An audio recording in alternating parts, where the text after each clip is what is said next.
Alors bonjour à tous. Voilà, donc je vais réaliser cette petite vidéo afin de vous présenter le petit devoir de préparation que je vous ai concocté afin d'assurer à peu près à votre prochain devoir concernant les pourcentages. Donc, cette vidéo elle est accompagnée d'un fichier PDF qui contient en première page évidemment le sujet du devoir de préparation. Le sujet du devoir de préparation, vous l'avez ici, il y a 7 exercices. Ça c'est la première page du fichier PDF. Ensuite, les 6 pages suivantes du fichier PDF, elles constituent une sorte de rappel de cours, où vous avez les formules principales et des tout petits exemples qui vous permettent de les utiliser. Donc, on commence par 2 pages qui concernent les calculs de base, les calculs de pourcentage,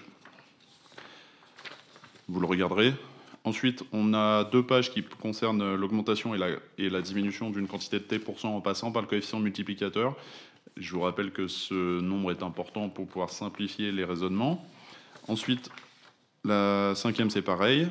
Et enfin, on a une petite page qui concerne des résolutions d'équations, des petits rappels sur les résolutions d'équations. Par exemple, lorsqu'on a A est égal à B fois C, qu'on connaît B et C, ou bien A et B, ou bien A et C, etc. De l'autre côté, c'est une équation un peu plus complexe. On a CM est égal à 1 plus T sur 100, si on connaît T, si on connaît CM, etc. Vous le regarderez, c'est des rappels de cours, des rappels de formules. Ces rappels de cours et de formules sont nécessaires pour pouvoir comprendre la correction de l'exercice qui suit dans le fichier PDF. Alors cette correction, elle est commentée dans la vidéo. Je vous invite à imprimer ça pour pouvoir suivre la vidéo un petit peu plus facilement peut-être. Donc on a derrière, à partir de la page numéro 7, on a les 3 premiers exos, exercice 1, 2, 3 sur la première page, et ensuite vous avez l'exercice numéro 4, l'exercice numéro 5, etc., l'exercice numéro 6, l'exercice numéro 7. J'ai essayé de faire ça clairement.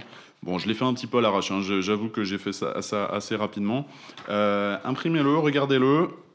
Alors, bien sûr, c'est à préciser, regardez la vidéo après avoir traité le devoir en conditions réelles. Prenez-vous 1 heure, prenez le devoir, essayez de le travailler. Ensuite, regardez la correction.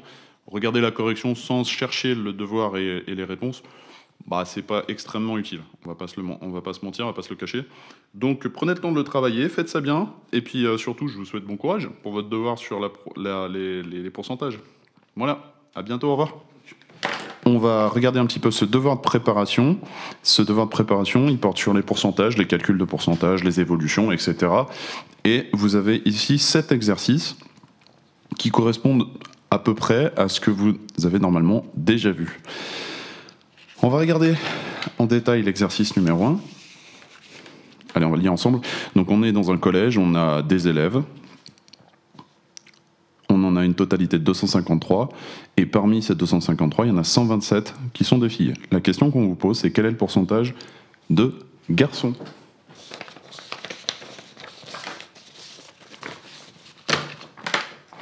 Allez, on va commencer ensemble. Donc on a 253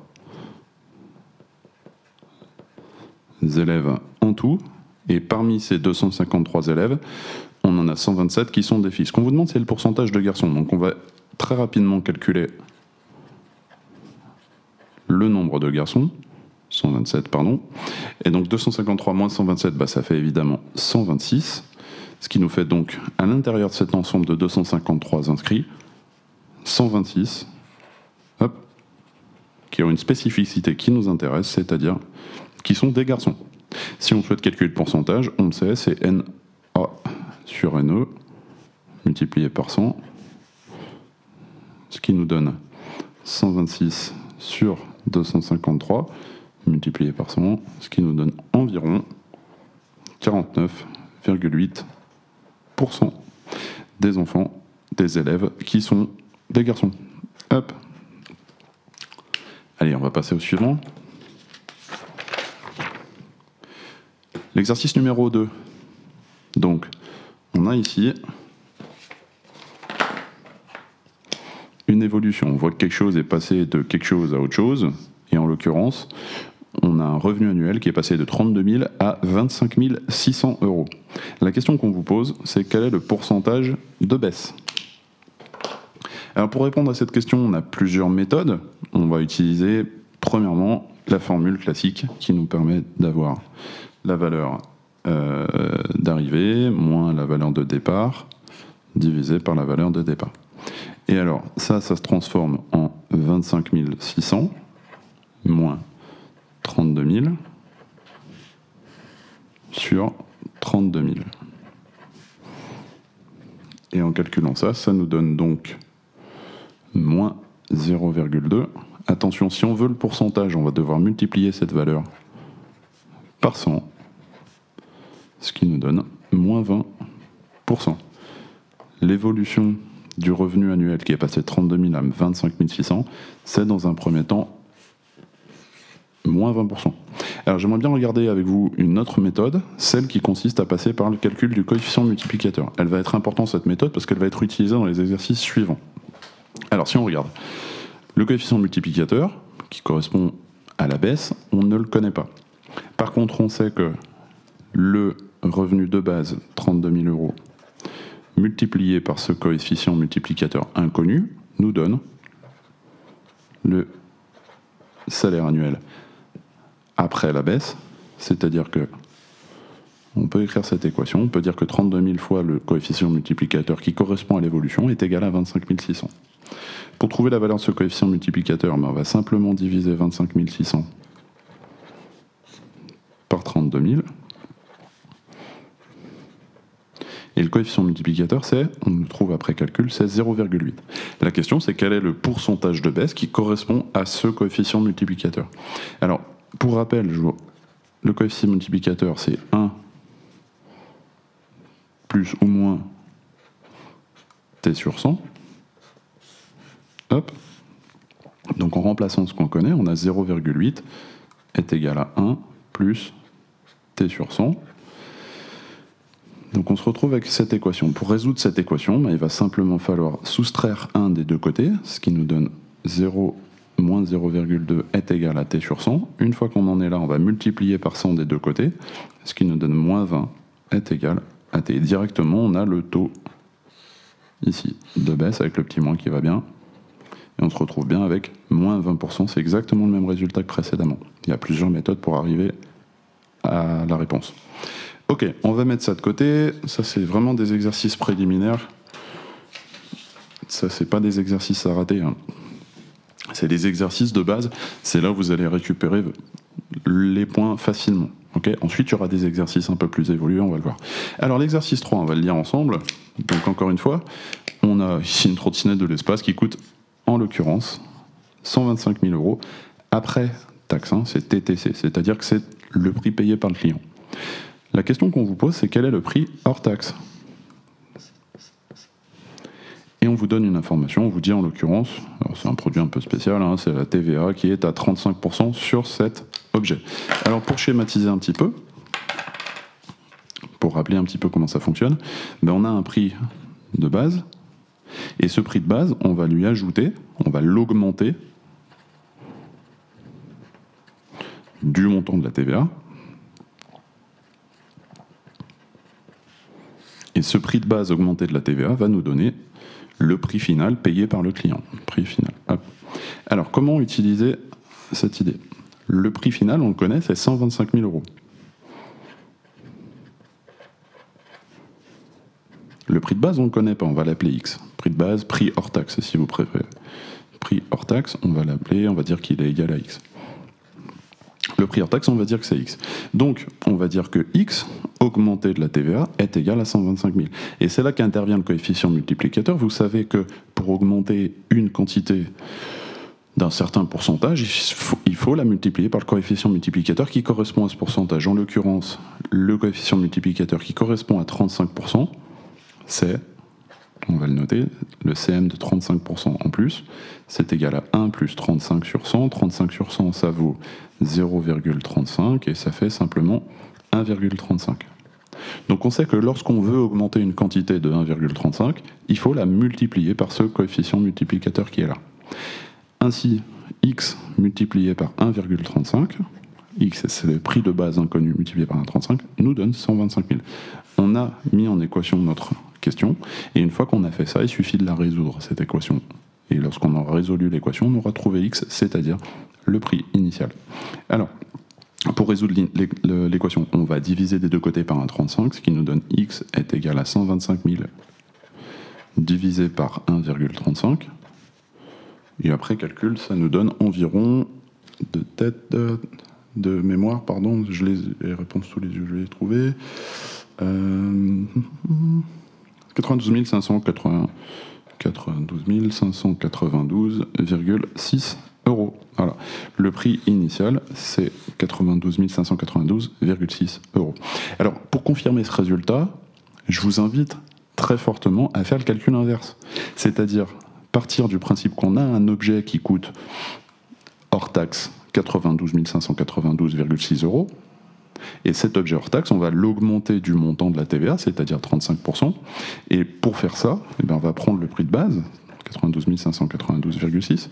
On va le multiplier par le coefficient multiplicateur qui correspond à cette hausse de 35%.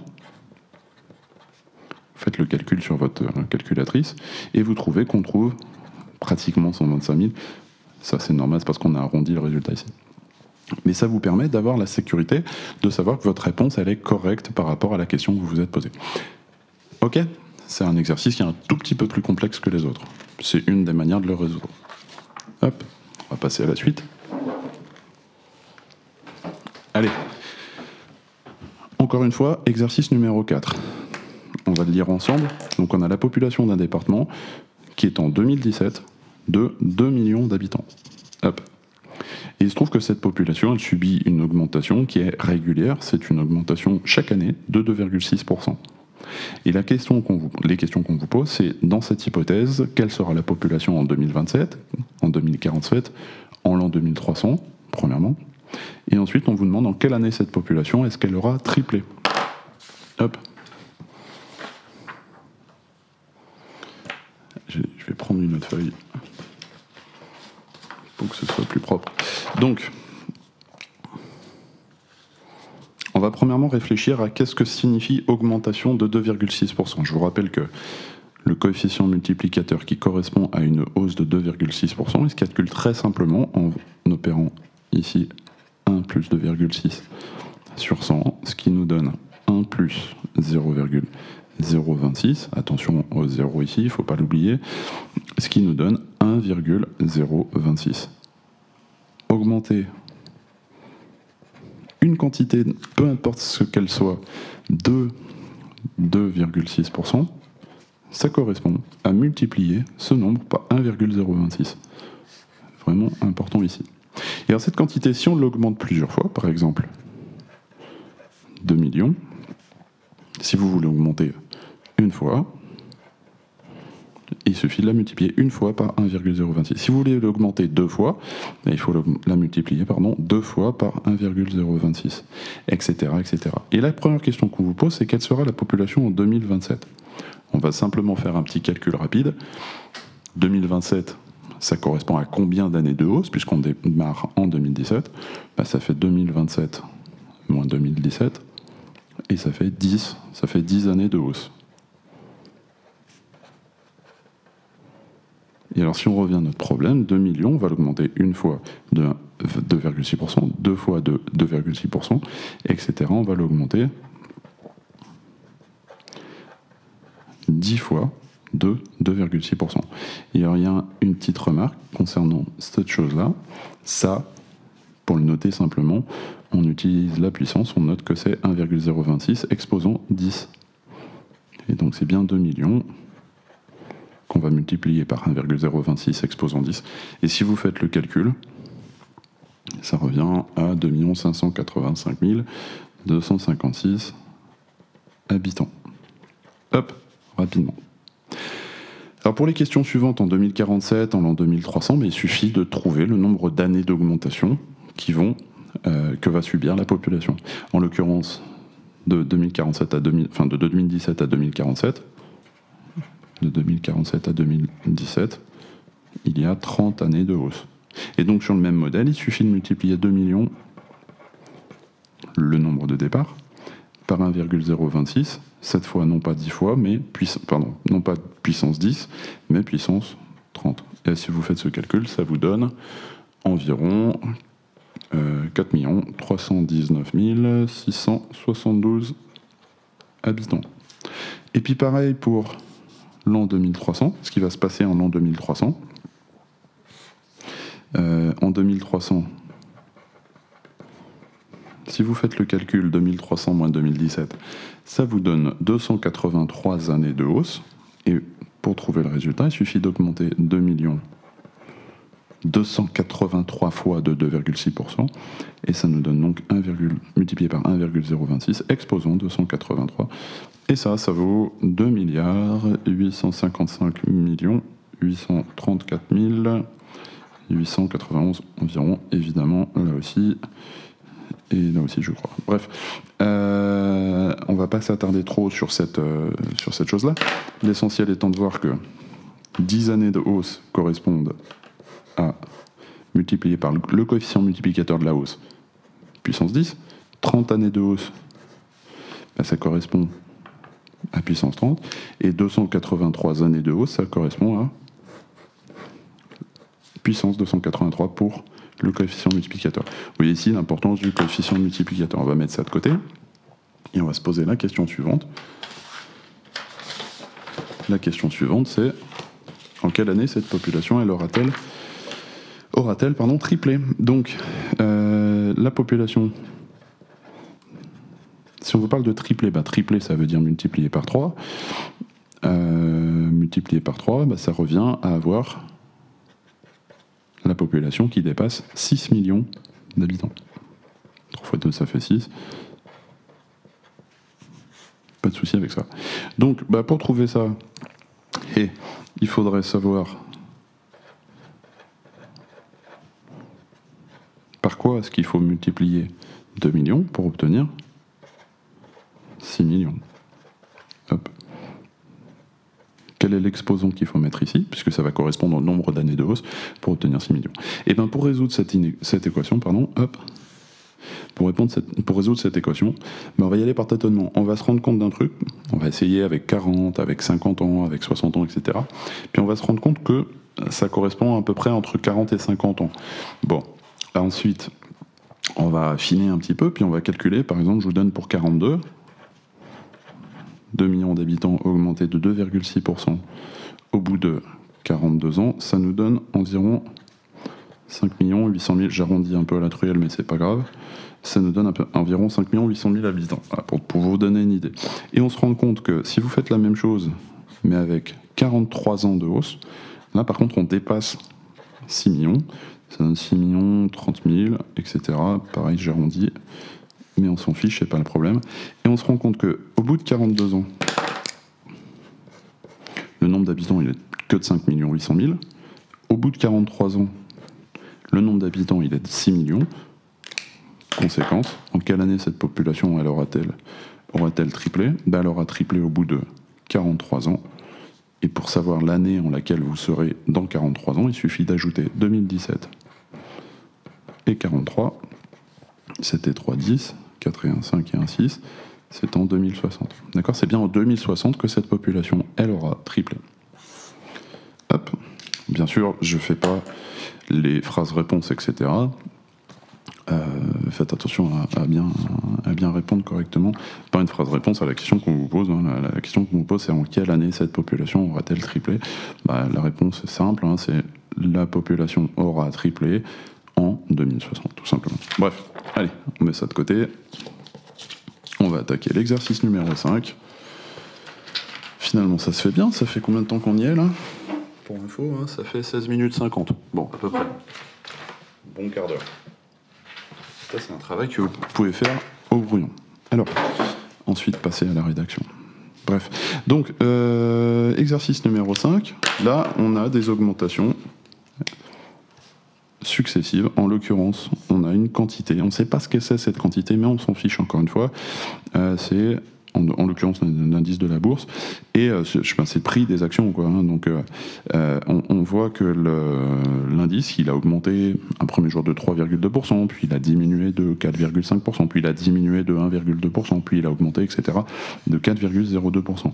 La question qu'on se pose, c'est quelle est la valeur de de l'indice de la bourse, quel est le taux de variation global sur toute la semaine. D'accord ? On a ces 4 évolutions. Et qu'est-ce qui est le taux global ? Alors, on peut répondre à cette question, encore une fois, de plusieurs manières. Mais on va le faire de la manière la plus classique. On va calculer pour chacun de ces évolutions, en l'occurrence plus 3,2% pour la première, le coefficient multiplicateur qui lui correspond. On sait que pour 3,2% de hausse, c'est pareil que si on multiplie la quantité par 1 plus 3,2 sur 100. Ce qui revient à multiplier la quantité par 1,032. Etc. On fait la même chose pour les autres. Hop. Ça revient à multiplier la quantité par 0,955. Alors attention, hein, ici, je suis allé un peu vite, ça fait 1 moins 4,5%. Voilà, le nombre par lequel on multiplie pour obtenir une baisse de 4,5%, c'est celui-là, c'est 0,955. Idem pour celui-là, plus 3,2%, ça correspond à multiplier par 1,032, etc. Si on fait la même chose pour les autres, moins 1,2%, ça revient multiplié par 0,988. Hop. Et pour plus 4,02%, ça revient à multiplier par 1,042. Hop. Alors il y a un truc un peu simple, simple, je sais pas, mais une formule qui permet de connaître le coefficient multiplicateur global d'une évolution, c'est le produit de tous les coefficients multiplicateurs entre eux. Donc le CM global, attention, c'est pas le taux d'évolution, c'est le CM global, c'est le produit de tous les CM particuliers. Ça vous donne 1,032 multiplié par 0,955, multiplié par 0,988, multiplié par 1,042. Ouais, c'est des signes multipliés, pardon, hop. Et donc ça vous donne, allez, 1, 0, 14, 103, 0, 0, 118. Je prends le maximum décimal, ça vous permet d'avoir une idée du truc. Bref, et CM global, c'est ce nombre.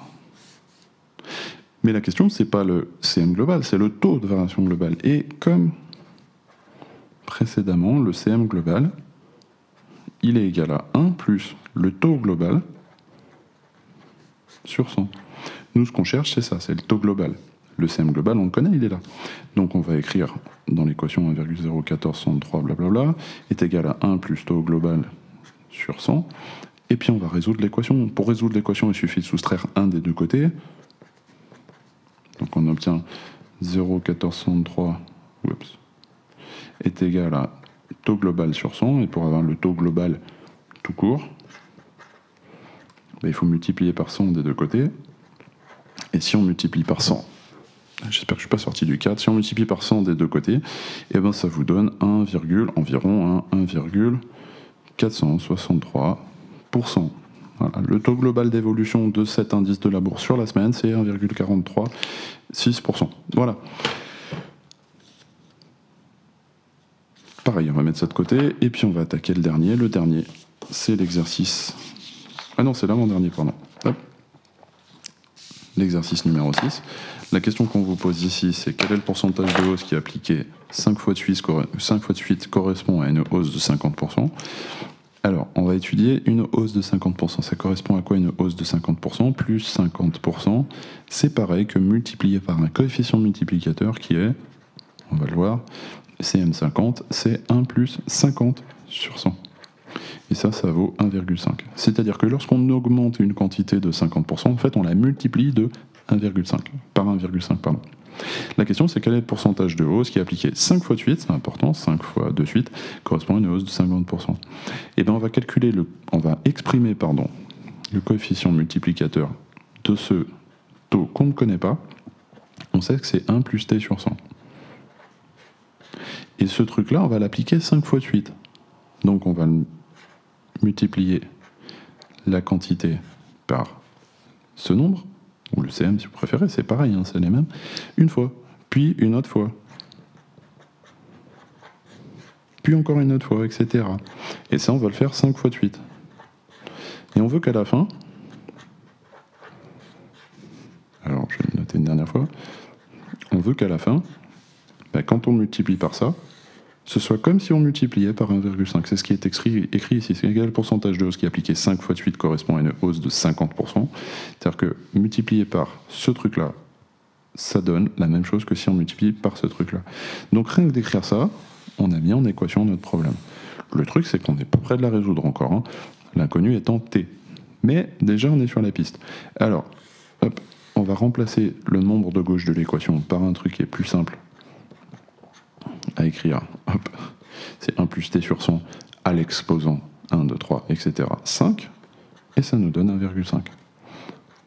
Et un truc à savoir, c'est que lorsqu'on a une quantité à l'exposant 5 qui est égale à 1,5, la solution de cette équation, bah, ce sera le truc à l'exposant 5 tout seul, 1 plus t sur 100, est égal à la racine cinquième de 1,5. Voilà. Le passage entre ce truc et ce truc est important. Hop, je vais le mettre ici. Hop. Je vais mettre ça ici. On n'a pas terminé. Hein. 1 plus t sur 100, je la reprends. 1 plus t sur 100 est égal à la racine cinquième de 1,5. Nous, ce qu'on veut, c'est t tout seul. Et pour avoir t tout seul, il suffit de soustraire un des deux côtés, encore une fois. À gauche, il nous reste t sur 100 est égal à la racine cinquième de 1,5 moins 1. Hop. Et ensuite de multiplier par 100 des deux côtés pour virer le 100 en dessous du t. Et ça nous donne t est égal à la racine cinquième de 1,5 moins 1 multiplié par 100. Et si vous faites le calcul, ça nous donne... Où est-ce que je l'ai noté? Ça nous donne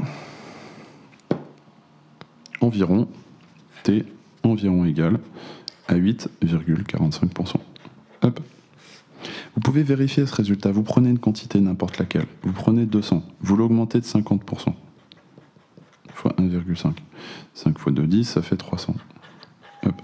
Donc, si vous augmentez 200 de 50%, ça vous donne 300. Mais maintenant, vous prenez la même chose, la quantité de départ 200, puis vous l'augmentez une fois de 8,45%, c'est-à-dire vous la multipliez une fois par 1 plus 8,45 sur 100, puis vous la multipliez à nouveau par 1 plus 8,45 sur 100 pour l'augmenter 2 fois de ce taux, etc. Vous le multipliez donc 5 fois par ça, et vous allez vous rendre compte, bon, alors ça va être environ égal à 300. Pourquoi environ égal? Normalement ça devrait être pile égal, mais on a arrondi ici, hein. Donc ça nous donne environ 300. Et ça nous permet très simplement sur un bout de brouillon de vérifier que le taux qu'on a obtenu ici, 8,45%, il est correct. D'accord? Ce que j'ai pas fait dans l'exercice précédent, lorsque vous trouvez une réponse à une question, vérifiez que ce que vous avez trouvé, dans l'autre sens, fonctionne. Exemple ici, on vous demande le pourcentage de hausse qui est appliqué 5 fois de suite correspond à une hausse de 50%. Vous trouvez un truc, en l'occurrence 8,45, mais prenez le problème à l'envers, prenez une quantité, augmentez-la 5 fois de suite du pourcentage que vous avez trouvé, et regardez si ça correspond bien à une hausse de 50%. Bref. On va enchaîner, on va terminer avec l'exercice numéro 7. L'exercice numéro 7, quand on a bien compris l'exercice numéro 6, mais il ne doit pas poser de soucis. Pourquoi? Parce que c'est pratiquement le même. Quel est le taux d'intérêt, cette fois trimestriel, qui correspond à un taux annuel de 15%. Un taux d'intérêt trimestriel, sur une année, il est appliqué au premier, deuxième, troisième, etc., sur 4 trimestres. Donc nous, on va avoir un taux qui va être appliqué 4 fois. Et on veut que ça corresponde à un taux annuel de 15%. Et vous savez, le coefficient multiplicateur de 15%, je répète, hein, c'est toujours le coefficient multiplicateur, c'est important.